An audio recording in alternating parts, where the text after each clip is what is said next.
এখন আলোচিত হিন্দি ছবি মানেই যেন সহিংসতা। এসবের মধ্যে ফুরফুরে হাওয়া নিয়ে আসলো কিরণ রাও পরিচালিত ছবি লাপাতা লেডিজ।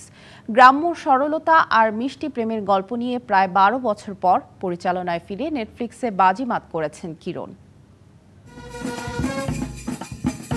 অনেকদিন পর এক নিটোল মিষ্টি প্রেমের গল্পের সাক্ষী হলেন দর্শক। তবে বিনোদনের মোড়কে ছবির পরতে পরতে লুকিয়ে আছে সামাজিক বার্তা, নারী শিক্ষা, পুরুষের আধিপত্যবাদ, নারীর অসহায়ত্ব, যন্ত্রণা আর অসম্মানের কথা।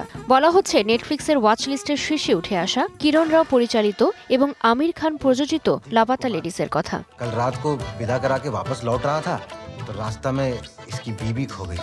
আড়ম্বরহীন হাস্যরসের ছোঁয়ায় গ্রামগঞ্জের নানান সামাজিক কুসংস্কার, রীতিনীতি আর নিয়মের বেড়াজালের কথা তুলে ধরা হয়েছে লাপাতা লেডিসের গল্পে। এই ছবি কোথাও কাঁদাবে, কোথাও হাসাবে, আবার কোথাও ভাবাবে, আর মন ছুঁয়ে যাবে আনকোরা এক ঝাঁক তরুণ তরুণীর সাদাসিধে অভিনয়। 1, 2, 3 ঢাকায় জমি জিতে নিন 100% ক্যাশব্যাক সহ 20 কোটি টাকার পুরস্কার। আমির খানের প্রযোজনায় ছবির গল্প মূলত 3 চরিত্রকে ঘিরে বোনা হয়েছে, আর এই 3 চরিত্রই প্রায় অচেনা মুখ।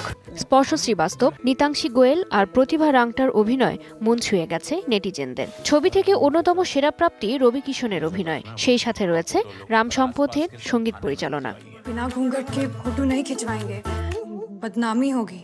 মার্চে সিনেমা হলে মুক্তির পর 26শে এপ্রিল ওটিটি প্ল্যাটফর্ম নেটফ্লিক্সে মুক্তি পেয়েছে লাপাতা লেডিস। মাত্র 4 থেকে 5 কোটি বাজেটের ছবিটি বক্স অফিসে এরই মধ্যে আয় করেছে 21 কোটিরও বেশি। এত কম বাজেটের ছবি এত আলোচনায় আসার পেছনে গল্পের শক্তিকে ক্রেডিট দিচ্ছেন সিনে বিশ্লেষকরা।